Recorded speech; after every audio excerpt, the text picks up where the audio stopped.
Hi friends, welcome back. Prepared Suburbanite here. In last week's video, which I described a recent trip to our local wholesale club and found that it was fairly well stocked with some of the things that we were looking to replenish from our stockpiles and stores here at the homestead. And I called what I saw a ray of sunshine. And I did get quite a few comments that were saying it's just basically a temporary thing. It's going to get worse. And you know what? I am absolutely convinced it's going to get a lot worse. So I've got some dire warnings and I've got some thoughts about stockpiling and being prepared, alternatives for you to consider in your preps.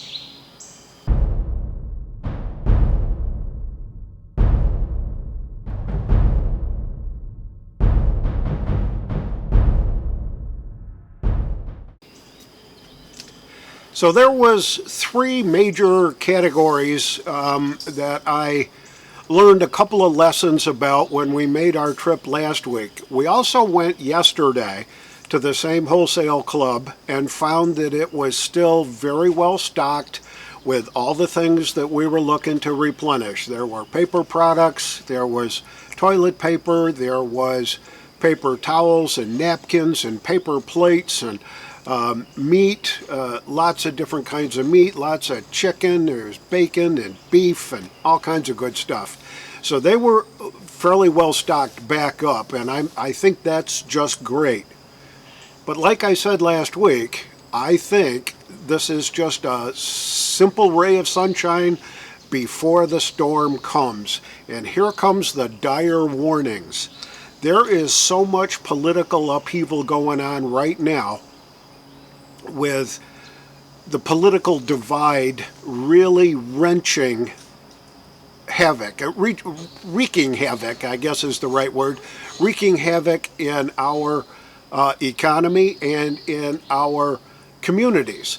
It's really getting to be bad. Looking at what's going on on the West Coast, in Atlanta, the political climate, the stuff that's going on, the calls for defunding police and all that, we're headed into maybe 4.5 months before the 2020 election season really hits. And between now and then, I think we've got a window of opportunity to really consider looking at your preparations for what may be coming, which I think is going to be a dire, dire circumstance.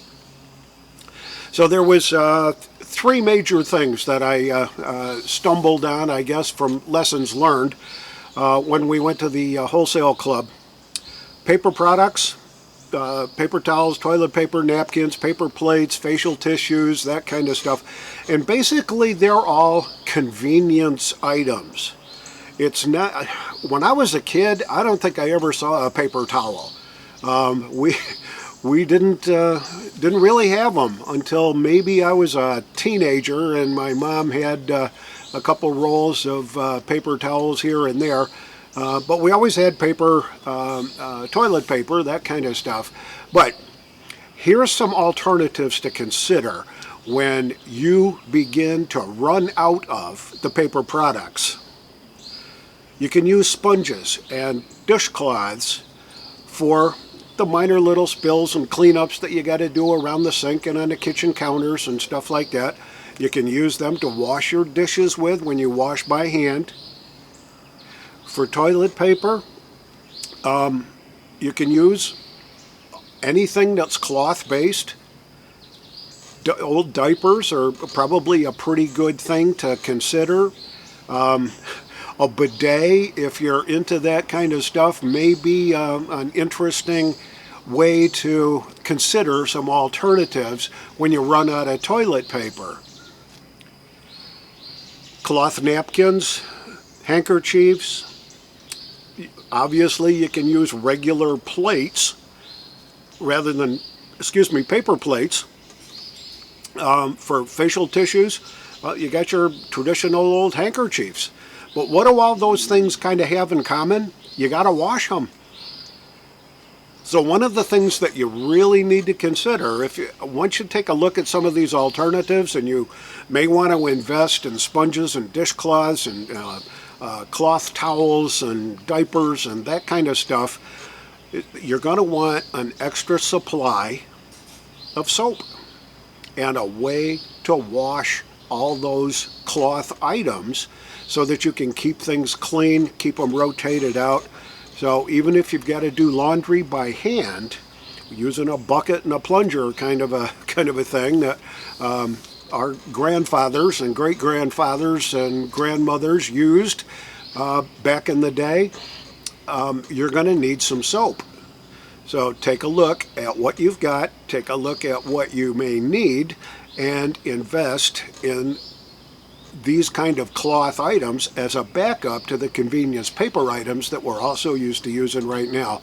And really consider the kind of soap that you're going to need. Borax, you name it. If it's on your list, it should be on your list. The other thing that we noticed was in short supply during the last few months was bottled water. Tap water even, while we didn't experience any issues with the loss of our municipal water supply or well water, it could happen. You lose power, heaven knows what's going to happen. The municipal water supply gets compromised in whatever fashion it could get compromised in, that can be a real big issue. So what are you going to do? Well, you're going to need a way to capture water.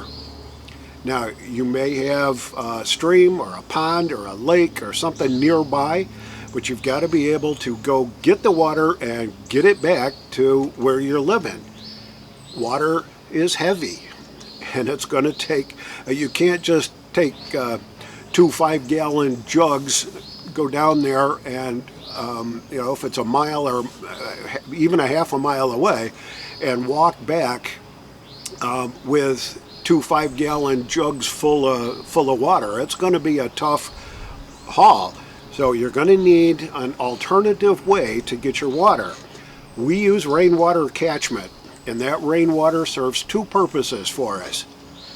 It can be the gray water that we need for water in our garden. It can be the water that we need to do laundry, that kind of stuff. And it can also serve as a basis to be filtered and purified so that it can turn into drinking water. Not always the best idea, but you can certainly do that. We've got a 275-gallon water tote out back. We've got 2 55-gallon drums that are tied into some catchment things from the rainwater that comes down off our eaves and into the downspouts and all that. So we capture that kind of water that we can use to serve our purposes for laundry, for flushing toilets, for even drinking water if you have to. But you also have to consider systems to purify and filter the water. We've got a Berkey water filter. It works wonders. It really, really does. So water purification, the water purification tablets, those are some of the kinds of things that you may want to consider stocking up on to be ready for all the stuff that's about to happen. And I suspect that this winter is going to be a big challenge for all of us. The third thing that we really did notice was the broad category of food. Now, thankfully, we had enough food to keep us through, whether it was freeze-dried or canned or dehydrated. We were in pretty good shape. Some folks in the immediate area around here were not in good shape. They were used to dealing with just-in-time inventories where they'd go to the store on their way back from work or whatever and pick up what they needed for dinner that night and maybe breakfast the next day, and then they'd repeat that cycle, so that they really never had more than a couple of cans of soup in their pantries.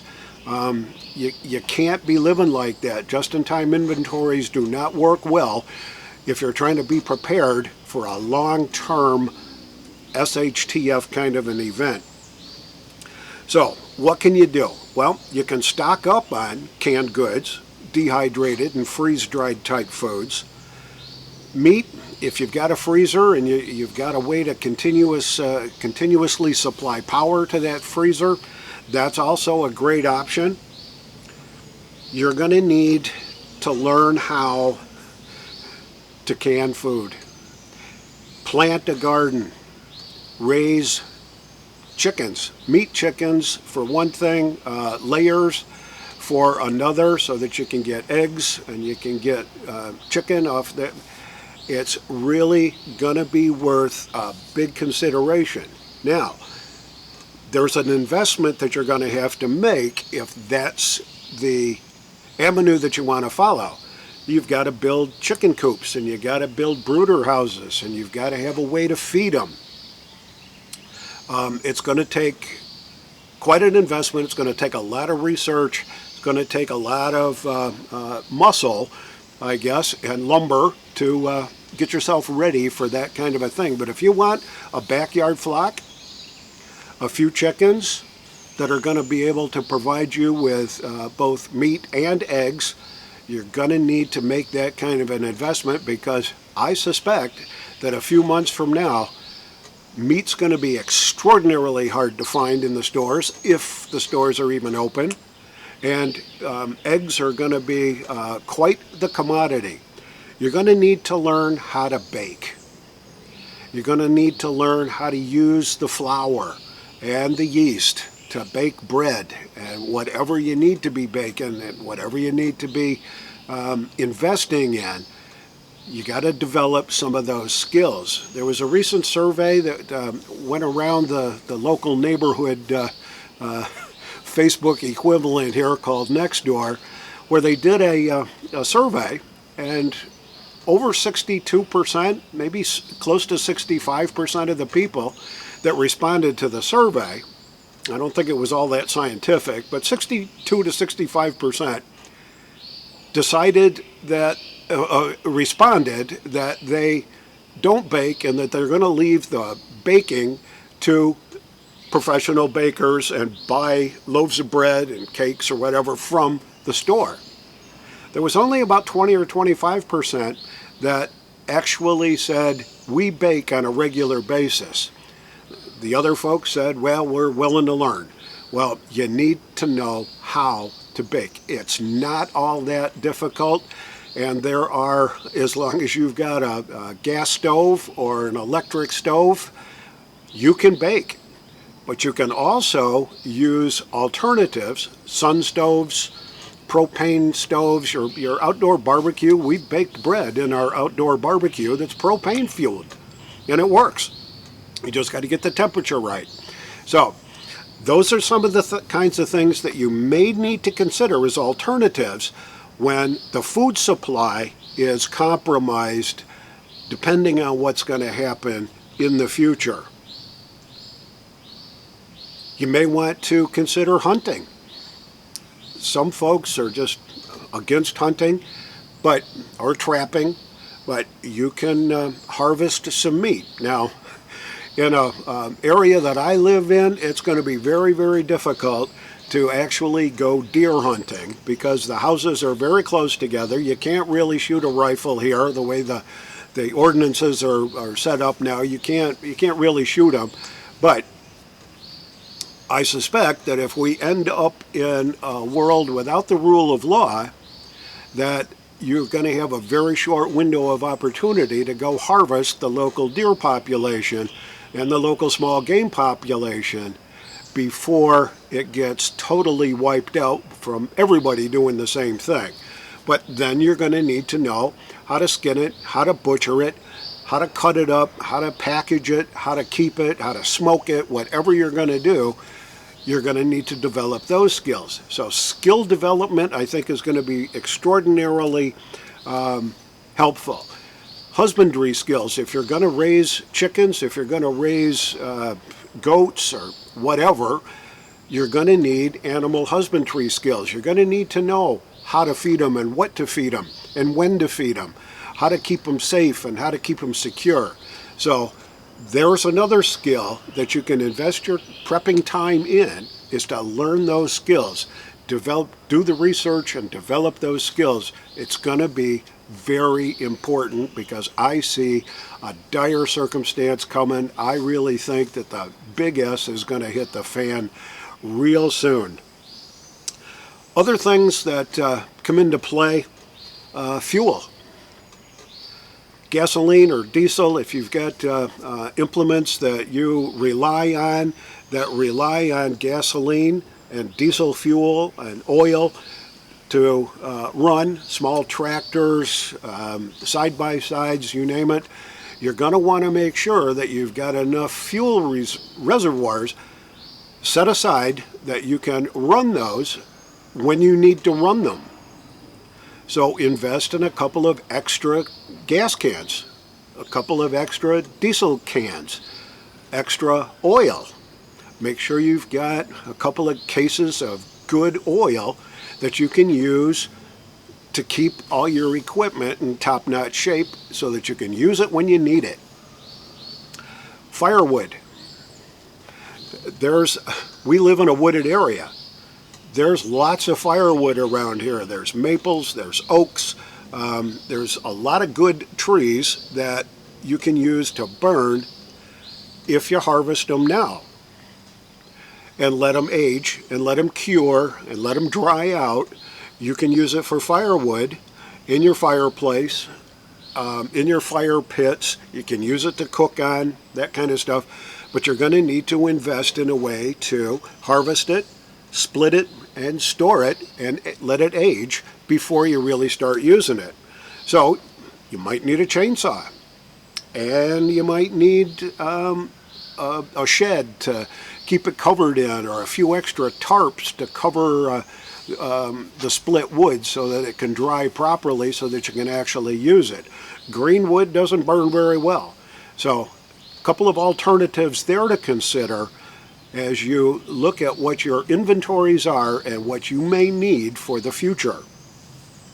I guess the final thought that I had is, if we really do and when we really do experience the big S when it hits the fan, cash is only going to be valid for a short period of time. And after a while, the law of supply and demand is really going to take over. And fiat money, paper money, is not going to be worth what you think it's going to be worth. So while it's a good idea to have an immediate supply of emergency cash on hand so that you can use it, but use it right away, but you're also going to want to invest in bartering and bartering items. Now, I don't recommend that you invest in alcohol or ammunition to use as barter items. But if you've got chickens, you may want to use eggs or the chicken meat as barter items for things that you may need, like gasoline or beef or something else. But invest in the right kind of stuff for bartering. And I'd also want you to consider investing in precious metals, gold, silver, and even the old silver coinage, which I think is going to come in pretty handy as time goes by, that we can use that as a trade medium. Given all these considerations, given all these alternatives, I want you to examine what you've got and what you're going to be doing over time to be ready for the big S when it hits. This is the Prepared Suburbanite, reminding you to be prepared always, and I'll see you all on the next video.